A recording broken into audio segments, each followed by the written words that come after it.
All right, you're very welcome along to this week's edition of The Snap. It's Ger Gilroy and Ronan Mullen with you in studio, and Cian Fahey is with us on the line from whatever exotic location he's in today. Cian, good morning to you.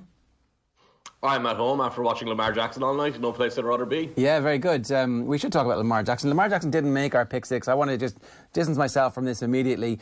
Ronan is obviously a Ravens fan and is worried about tempting fate at this point. There's no need to be worried because we may as well just hand the Super Bowl over. There's no point in anybody even showing up for any of the rest of the games. Lamar is now unstoppable. This was supposed to be injured Lamar, and he broke all the records last night, and it wasn't even a game for him, Cian. I haven't seen any of it, by the way. I'm just going on what I read this morning on offtheball.com from you. Yeah, it was supposed to be injured Lamar, and whether he was injured or not didn't really matter because the whole game was about his ability to throw the ball. Greg Williams, defensive coordinator, controversial defensive coordinator, but a defensive coordinator who will throw an awful lot at a young quarterback. He tried a variety of different pass rushes, a variety of different coverages, a variety of different blitzes, and Lamar just knew exactly what to do every single time, and it was extremely intelligent, it was extremely impressive. And on a night where he was getting comparisons to Michael Vick, he couldn't have emphasized more how he is such a better player than Michael Vick ever was because of how his ability to manage a pocket and his ability to diagnose coverage and throw the ball with timing and anticipation. He even had a couple of big misses, so the score, in a sense, flattered the Jets.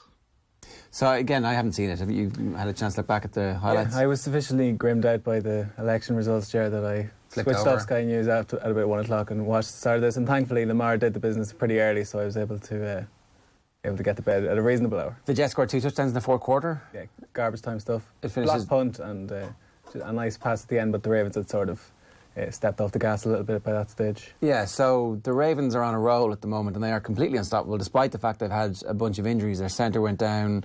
Was the left tackle injured as well at one point? Yeah, so it's just they're well-rounded at the moment, and the wide receivers, even though they're not being used overly frequently, once their number's called, they're delivering. And you saw that last night, 5 different touchdown scores last night, 5 passes. And just a point on Lamar before we get on to the Jets, the line was set for touchdown passes for Lamar Jackson this season at 15.5. Oh. He's got 33. And he's a clear leader in that department, and he's only going into the last night's game, I think he was 25th in attempts, so it's not as if he's flinging the ball all the time. He's very accurate. Unbelievably accurate, yeah. Six more, I think, to break the franchise record in the last 2 games, which I think you're probably more than likely going to get. Yeah, no, he's flying. Are they absolutely Super Bowl favourites at this point, Cian? Can anybody stop them? Yeah, far and away. The big thing with them, if you want to attack them, if there's a way of trying to get through them, you do see defensively they play a little bit I don't know what the best way to describe it is. They play like they don't matter. They play like they can blitz and do whatever they want all the time, and even if they give up a big play, they're threatened to give up all the time, Lamar will just come on and cover it anyway. Offensively, like you mentioned, the wide receivers, Miles Boykin caught a touchdown last night, Marquise Brown caught a big defensive pass interference play down the middle of the field. They've been, they were rookies and they were coming in, and the thought was that they would have to be focal points of the passing game, so the passing game would be a little bit limited. At least that was my thought. But the passing game has been built around Mark Andrews and Hayden Hurst and the tight ends. So those guys have been allowed to be more complementary pieces, which has been perfect for them because they can develop in the background a little bit while making big plays. So this offense to me is going to get better. Defensively, there are some questions, but not enough questions to make you think they're not the favourites. Okay, go on. Yeah, I don't know who the favourite is for Rookie of the Year. It won't be Marquise Brown because he hasn't played enough. He came into the season with an injury, but in terms of impact per play, every time he's come on, I've never seen a player look like a duck to water more than him at the wide receiver position. He's stepped up to the plate, not a big unit. He's Hollywood Brown, right? Yeah, and he's holding his own, cousin of Antonio. Yeah, the good Brown. But he's sensational. He's really a big future in the league, I think. All right, time for the pick six. The pick six on Off the Ball. Yeah, number 1 on the pick six this week is Jets swept, Ger, and it's off the back of last week. We can pick up the Ravens conversation again if you want, but well, it's just they didn't make it. I can't believe it. Who's the 24 Jets jersey? We don't know. Is that Reeves? Is it Terrell Reeves? Yeah, okay, and Julius Peppers? Okay. Yeah, so I don't know. The Jets always seem to be in a perennial state of fixing things up or trying to improve. And it was kind of borne out again last night. You could see some talent there. You could see what they're trying to do. Coaching has improved a little bit. And yet ultimately, well, they were the second best team against the rush going into this game. I think it was an average of 78 yards. And then within a quarter, the Ravens had done away with that. So, like, they've recruited pretty well on paper. You would have said, like, CJ Mosley, I know from personal experience, very good player. He's been out all year. And then El Bell, you would have thought, after a season off, he's going to come out flying. Last night was actually his best rushing game. He had a good bowling score last week. I don't know if you saw this. He missed the game through illness, but then went bowling and scored a 210. So, fair play to him. He's a talented individual, just needs to play a bit more football. What is the situation with the Jets at the moment, Cian? Adam Gase, it looks like he's going to get another year. Adam Gase's career surely should be in the toilet, given how well Ryan Tannehill is currently playing. Yeah, well, that was Adam Gase's whole thing. His point before the season was, I finally got a quarterback. Now I can open up my offense and show you how smart of a play caller I am. And he did exactly the same thing he's always done. They have the slowest tempo in the league. He's excessive screens, excessive reliance on the same plays all the time. It reminds me of Jeff Fisher's offense years and years ago, where he was just holding everyone back by being predictable and not really playing to his opponents or doing anything particularly impressive or creative. The big question for the Jets is less about the coach and more about the quarterback, because the coach will eventually be replaced, whether it's this year, whether it's into next year. He's gone at this point because he's proven to be the same guy he was in Miami, and there's a level of arrogance there with Gase where he does not want to adjust or develop or learn about himself. The quarterback, like Sam Darnold showed you last night, why he's someone that people like, why he's got this high potential. He can make any throw you ask him to make. But he also showed you why he's not been the guy who is everyone excited, why he's been eclipsed by Lamar Jackson, by even Josh Allen in Buffalo, why he's been eclipsed by everyone, because he has this tendency to throw stupid interceptions, that don't make any sense. And last night, again, he's so late on a corner route that it looks like the throw was a miscommunication, when in reality, his ball was just way too late.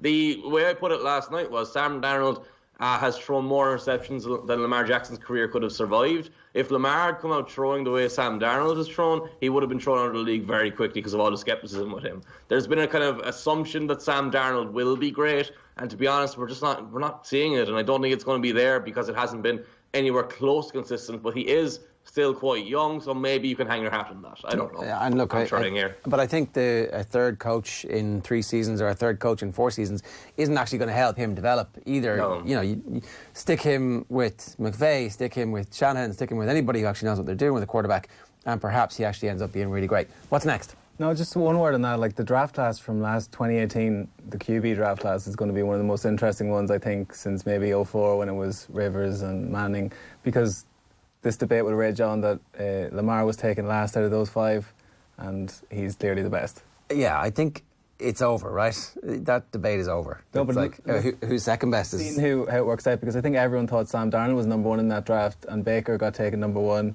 and I think Baker's slightly been written off already, and then the other 2 haven't really hit the heights at all. So it'll be interesting to see. I think it's going to be a narrative for the next few years anyway. What's Payton's beef, Ger? Have you seen this? So a sensational game last weekend, which we'll be able to get into, but Shaun Payton was getting some stick around New Orleans for his decision to go for 2 instead of kicking the extra point, which ultimately came to cost him. And one of his butchers came up to him and said, what were you thinking? And he said, well, you stick to your beef, your steaks don't look too good either. So Shaun Payton's taking it on the chin, but it was a hell of a game, Ger. Like, what a performance last week from both teams, you have to say. Yeah, it was insane. It was like the top level of sport that you can watch, where both teams are playing really well. And because somebody was comparing it to the game the previous season, which had gone into the 50s, which was the Rams Chiefs? Yeah. But this was a much better game than that. Well, the reason being that there were a lot of defensive turnovers in that game. There were not that many defensive turnovers in this game. And now the defenses didn't play brilliantly. There were lots of missed tackles, but you've got 2 of the best, most progressive play callers going up against each other and leaving everything out there. So it'll be interesting to see if that was their full bag of tricks. Yeah. Is Belichick watching going, okay, I know what you're going to do when I meet you in the Super Bowl? Is everybody else watching that in their conference going, okay, I've seen this before? Yeah. And the Rams-Chiefs game, I think everyone at the time was thinking, right, this is a new age of football. Offense wins everything. We're going to be seeing these 2 teams again in the Super Bowl. Only one of them made it, and the Patriots ground out a Super Bowl, kept the Rams almost scoreless in the game. So it shows you, like, we should take a lot from this in the sense that this is the future, but it mightn't necessarily be the immediate this season. Yeah. Cian, what did you make of it? I think that somebody who compared the game to the Chiefs-Rams might have been me, and the point I was making in that comparison was that the Chiefs-Rams game was high scoring and very dramatic, but not played.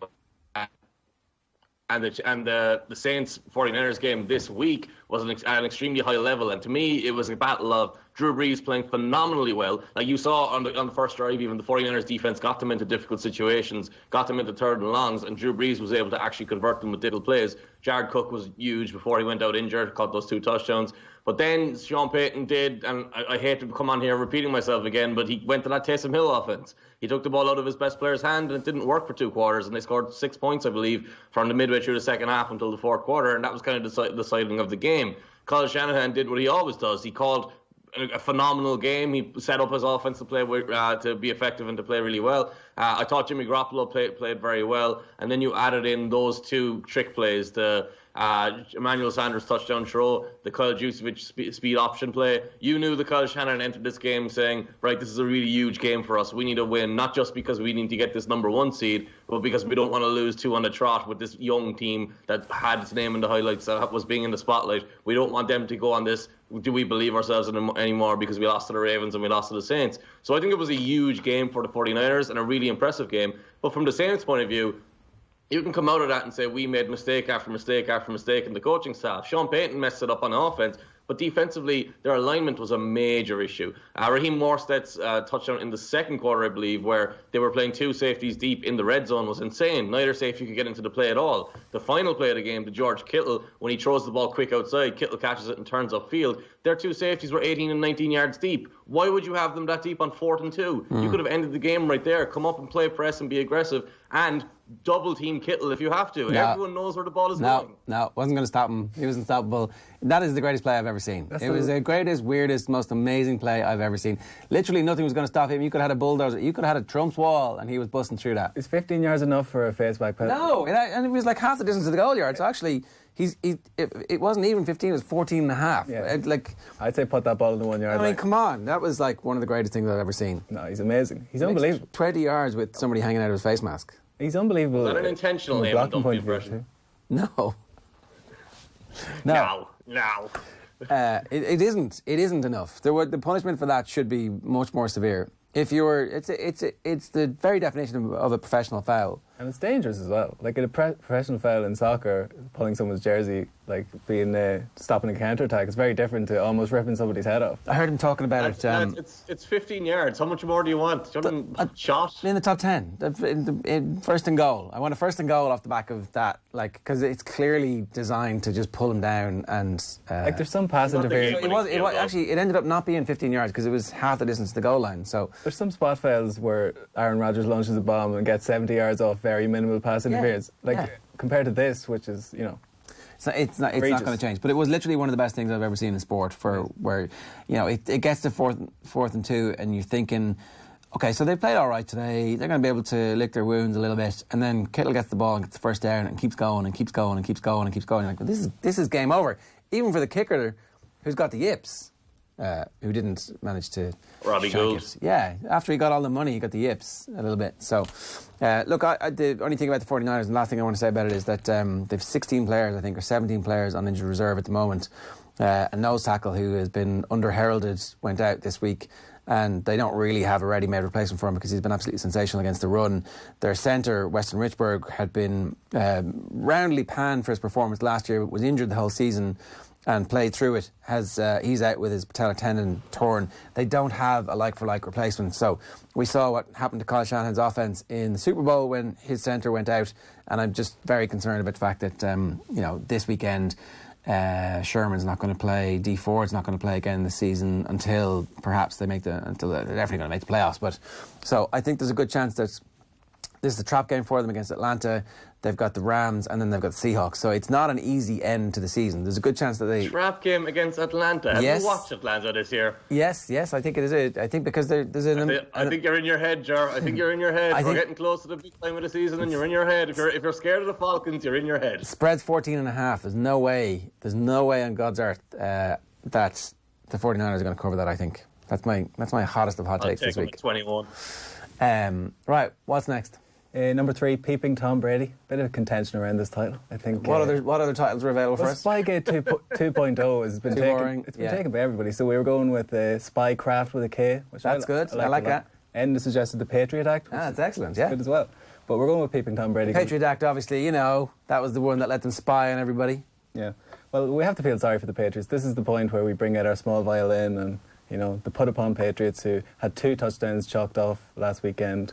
And then we're framed here, Ger, with this nonsense case of spying, which I don't know if you've followed the story. It's a bit ridiculous. So they did this documentary called Do Your Job on the Patriots website. It's actually made by Kraft Productions, and it follows someone around. So this time it was a scout at the Browns-Bengals game. But this the film crew that the scout brought with him, for some reason, filmed 8 continuous minutes of the Bengals sideline, which begs the question, if you're going to film any team in the league, why would you film Cincinnati? However, it also begs the question, is this the first time they've done it? Are you so unfortunate that you get caught the first time you do it? Almost certainly not. And so which coaching tree is the young Bengals coach from? McVay.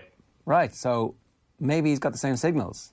Maybe that's what this is actually not really about him, it's about the signals and the terminology. And I've got 8 minutes of him talking, and the lip readers come in and they go, okay, so Kyle Shanahan did a play call with 12 words in it last year. I can't remember any of it. It wasn't as bad as the banana one that... Spider 2-eye banana? Yeah, it wasn't as bad as that, but it wasn't far off it. Yeah. There's an interesting point in the last Super Bowl where Belichick is losing the plot because he can't see where Sean McVay is on the sideline towards the end. He's like, where's McVay? I need eyes on McVay. So it's a good point you make that he's looking for mannerisms as much as anything, because that's what did the Seahawks when he was watching the other sideline, and it was hectic. They were losing their minds, and he was like, right, we're now going to take a timeout here. We're going to make them make a bad decision. And Julie, they threw the ball, and that was that.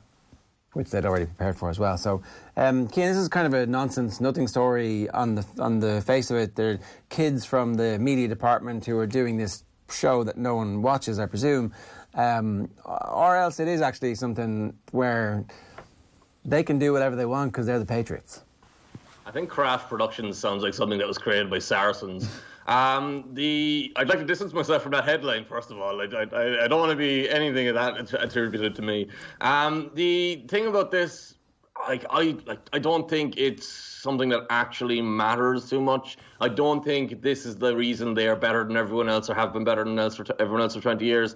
The thing that made me interested in this story, it was 2 things. One, apparently the video and the tape isn't a shot like over the shoulder of a scout that you would expect in that type of situation. We're following the scout, so we're looking at him and we just got some of the sideline in the background. Apparently it's 8 minutes of them looking directly at the sideline, which can't really be explained away. The other part of this was from John Breach, I think, who was CBS, I believe. He tweeted out a part of the previous Spygate settlement or agreement or punishment or whatever it was. And apparently they found at that time the excuse the Patriots had lined up if they got caught was to say they were making a documentary on the team. So when I first heard, okay, they're making a documentary on a team, I was like, all right, fair enough, it could have happened easily. Then I heard those 2 details, I was like, this sounds like something where a couple of first-round picks could be going again. While we saw them were granted credentialed access from the Cleveland Browns to the video crew, our failure to inform the Bengals and the league was an unintended oversight.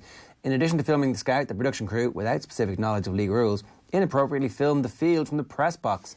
The sole purpose of the filming was to provide an illustration of an advanced scout at work on the road. There was no intention of using the footage for any other purpose.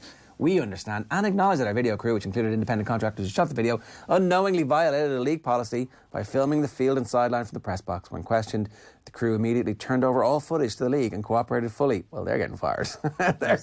You're supposed to hit delete. No, it wasn't working. The battery wasn't... I had a bit of a nightmare. I mean, it's happened to all of us. Where you do it is kind of funny, though, that how much, every team across the league says, we have to have no distractions, we have to copy the Patriots, we have to not get any off-field issues. And the amount of off-field stuff the Patriots go through and so on, it just highlights how none of this really matters unless you're getting fined or suspended or something from it. Yeah, actually, a welcome distraction from a tepid performance last week where they were kind of saved by a bit of a rally at the end, but they were very much outplayed in that game, and it doesn't bode well. Yeah, I'm still not ready to write them off just yet. What's next? Man down. Which man is this? This is Eli Manning, who just fell below 500 on his all-time career stat line, which is not a good look if you're angling towards the Hall of Fame. Is he a Hall of Famer? I mean, I think... Two Super Bowl MVPs. I think, isn't that what Like, If you've lost more games than you've won, surely you can't. well, does that not mean you had a lot of shit teams? Did he though? Break up. Some bad coaches. And there you go. So that's fine, isn't it? Like, they completely wasted the good years of Eli by putting him on bad teams and giving him bad coaches when they had a reasonable team. And remember, the receivers that he's throwing to in those Super Bowls are useless. Yeah, but They've all disappeared. You had Odell Beckham there for a few years. He's pretty good. Hakeem Nicks and was it not Steve Smith? Who was the other receiver? Hakeem Nicks. Cruz, yeah, okay. So Victor that year was Cruz, good. yeah. Well, he had no offensive line, and the scheme was always very stressful for Eli. I think Eli's a great kind of measurement of the old school media evaluation and the newer school, where the old school guys were like, oh, he's a winner, he's got 2 Super Bowl rings, he's got to go to the Hall of Fame. The newer guys are like, oh, efficiency is what matters, and he's never been efficient, he's never been consistent in the regular season. I kind of land somewhere in between those two, I think. I think you have to massively value those Super Bowl runs. He wasn't being carried, he wasn't just there as a passenger, he was making phenomenal throw after phenomenal throw. He wasn't his brother Manning, in the second, in Payton's second year. He was completely carried by the defense. Yeah. No, well, Yeah, the first Super Bowl I ever watched was the first victory over the Patriots, and I was like, this guy's unbelievable. So he holds a little place in my heart for that, Ger. Well, Joe Flacco won you a Super Bowl, so you can shut up. Well, go on, sorry, Cian, I interrupted you. No, but one of the best throws you'll ever see is the Mario Manningham throw on the left sideline in the second Super Bowl against the Patriots. And he's kind of, those plays kind of captured Eli for me, because he always had to make those plays to make the offense work. So if you're always attempting those extremely difficult plays, you're never going to be an efficient player. And it wasn't until they brought in McAdoo and swapped out Gilroy for their old offense coordinator, he became this really efficient quarterback. By that time, his physical skills were deteriorating, though, so we never really got to see the best of him. I think he's a very likable quarterback to me. I think he's a quarterback who should have been far more popular than he was, but because of the situations he played in, and then because he won, people got mad at him for not being this great quarterback and not being his brother. Oh, yeah, I think the Patriots fans got mad at him because he beat the Patriots when you're not allowed to beat the Patriots, and they kind of control the media. So I think he's starting against Miami, so he'll have a chance to get that back up to. It's currently 116, 117. So it's going to finish. He's going to have 2 games because they're not going to put Daniel Jones back in. Probably not. Although he's ready to play Daniel Jones, but the sensible thing would be to leave him till next year. Yeah. Bear in mind, they only won that second Super Bowl because Ted Ginn Jr. muffed a punt in the NFC Championship game for the San Francisco 49ers, and I've never forgiven him for that too.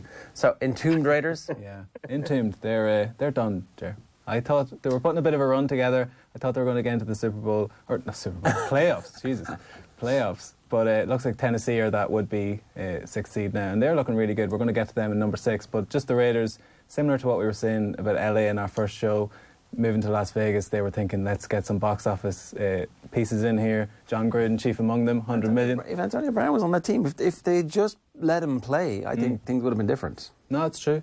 No, but yeah, and he was another one where they're like, let's get another box office player in here. Like, he would have, like, imagine him in Las Vegas would have been. The thing to do is to wait until the last week of pre-season and bring him in. It was like Roy Keane in Saipan. Just you don't have to come to Saipan.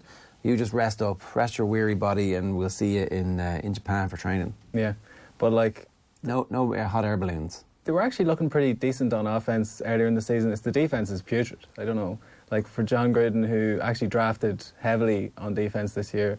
First round pick, safety went out injured in pre-season, that in the first week. They are unfortunate in that regard, but you can't win. If your offense is pretty good and your defense is very bad, you're going to lose most games. Yeah, and this year I think the draft is supposed to be very heavily weighted towards offense, so maybe they need a lot of great defensive players to come through. Kim, where are the Raiders and where is Jon Gruden at the moment? That's a difficult one because, like, Derek Carr threw the ball away in 4th down this week. It didn't really matter because they weren't going to come back in the game, but when you're throwing the ball away in 4th down, that's kind of always been his mantra. He's always been someone who just doesn't make the right play often enough, and I think what Jon Gruden has done brilliantly is put him in an offense where everything's very clearly defined, where he's got these very simple reads, where Darren Waller, the tight end, is kind of a focal point, and everything hinges off of him. If he gets open, the ball goes to him. If it doesn't, you go to your second option, whatever your second option is. Josh Jacobs has been an outstanding addition. He looks like he's going to be one of the best running backs in the league for a long time. He might be Rookie of the Year, although I think Kyler could probably get it, even though they've lost a lot of games. The Raiders as a whole, oh man, it's the problem with it is I think they're in a good position right now. If I'm going to explain it this way, they're in a good position right now. They have some level of talent to build on and build around, but the selections in last year's draft suggest that John Gruden and Mike Mayock aren't necessarily going in the right direction. Their defensive end. They brought in Cleveland Farrell as their defensive end, and he was kind of, everyone said this guy isn't good. This guy is a very limited athlete. He is a good leader, but he's not going to make any impression. And the Raiders are like, oh, we know better than everyone else or whatever. And he's had no impact. And you've got rid of Khalil Mack to bring in guys who aren't impact players. So the Raiders, in theory, are set up to build well moving forward. But I do not trust John Gruden and Mike Mayock to make the right selections. So this might be the best year they have for a couple of seasons. They picked him number 4. That's I think the big mistake, because the Jacobs pick, you shouldn't really pick a running back in the first round, because obviously you look at Raheem Mostert's doing, you look at Matt Breida's doing. You can get really brilliant undrafted running backs if your system is good. And Josh Allen was taken right behind him. Josh Allen, not the quarterback. Josh Allen, the edge rusher who went to, he can play linebacker. He is not Khalil Mack, but he fit that exact mold of Khalil Mack, where you can put him on the edge, you can put him off the ball. So he would have been a perfect replacement. Yeah, so they definitely, you see players come through year 3 or year 4 who are defensive ends who kind of bulk up and understand the game, and it's a much more complicated position in the NFL than it is in college. So look, maybe he improves. Daniel, just to touch on that point that you made there, Daniel Hunter just reached 50 sacks quicker than anyone else. Daniel Hunter came out of college as someone who was a great athlete who had no idea how to play the position. Cleveland Farrell is the exact opposite, so he can't develop any further. Okay, so you think that was just a bust. That's fair enough. I think they are going to make mistakes. That was Mayock's first draft, right? Yeah. So it's hard to know how that dynamic is actually going to end up working out. But I think they've made progress. I think that if I was a Raiders fan, like as somebody who has followed the progress of the Niners, it's like disaster. Things are getting better. Oh, disaster! Yay! So it's not a straight line. You have to feel sorry for the city of Oakland. So this weekend is the last game in Oakland Coliseum. They've already lost the Warriors. Yeah, I mean the Warriors haven't gone that far. They've gone far enough. Nah, it's not that far. It's a different world. It's a better place. Right, number 6. I love how tormented you are, Ger, by the way. Look, there's no point in being a Liverpool fan and just assuming that you're going to win everything all the time. Number 6, finally. Remember the Titans. And they were largely forgotten earlier in the season, but they've stormed up along the rails, and they're coming into form now into the playoff territory. Denver beat them to 0 in week 6. But what really impresses me about this team, and it's a small thing, is whenever they do anything, their sideline is going ballistic, which means it's a very much a team effort. Yeah. And you don't really see that with mid-range teams all that often, which is a big endorsement of Mike Vrabel, who seems to have gotten things together. And Ryan Tannehill. The biggest Ryan Tannehill booster in world sport is on the line with us right now. It's Cian Fahey. Yeah, okay. Like back in the day, Cian, you were banging this drum for a long time, saying that it was just the injuries and the coaching and the situation that was stopping him. What did you see then that you're seeing now? I think I was infamously the biggest Ryan Tannehill supporter. It's the athleticism level is off the charts with Tannehill, and in Miami, the one thing they never did was put him in an offense where they had a running game and he could just bootleg off of that and execute play-action plays a lot of the time, and that's exactly what he's doing in Tennessee. His deep ball is phenomenal. He threw that deep ball to A.J. Brown this week against pressure. Brown brought it to the end zone. I think it was 91 yards. I'm not sure exactly what distance it was, but it was a huge touchdown. He's been able to do that throughout his career, and he's been very consistent doing it, but he never really had the receivers. He had Kenny Stills in Miami. Stills' first season there, he dropped the ball an awful lot. After that, they developed a really good relationship, but then Tannehill started getting hurt. When he played hurt during his final season with Miami, his shoulder wasn't functioning properly at all. So it wasn't really a true measure of who he was as a player. My skepticism of him coming into the season was, you're coming off a knee injury, you're coming off a shoulder injury. I don't know what you are anymore if you've got those two serious injuries, because we've seen players, especially quarterbacks, get injured like that and then just completely fall off. I'm delighted. It's brilliant to watch that he's actually back and fully healthy, but I don't think the Titans' complete turnaround is just about the quarterback change. I don't think Mariota was really the problem there in the early weeks of the season. I think the offensive line has changed a lot since Taylor Lewan came back. The play calling has changed, where they're actually using Adam Humphries as a receiver now rather than having him block defensive ends, which was never going to work. Roger Saffold has been much better at left guard. Defensively, they've been better too. They brought in a guy, fullback, whose name is Blasinger, I think is his name. Really hard to pronounce. I don't know how to pronounce it. But he looks a little bit like the guy in San Francisco, Kyle Juszczyk, where he can do a lot of different things from a fullback spot. He made an outstanding catch at the weekend down the left sideline against tight coverage. And if you kind of get that versatility and get that running game going with Derrick Henry, has been a lot over recent weeks. The signs look good, but again, they might be just one and done in the playoffs. I don't think they're going to beat the Ravens or anyone like that. Getting the playoffs at all for them is a great season. Yeah, especially if coming from where they've come from. Derrick Henry, over the last 16 games, best and most successful running back in Love Derrick Henry. football. Over the last 5 games, Tannehill's He's 6-1 since he came in. his average depth of target and yards. So he's the first quarterback in history with the number of games played that's going to have an average passer rating. No, there's something over 10 yards that nobody ever gets over 10 yards, and he's got it. I wish I could remember the stats that aren't supposed to. I would like to touch on Derrick Henry if you want to search that stat up.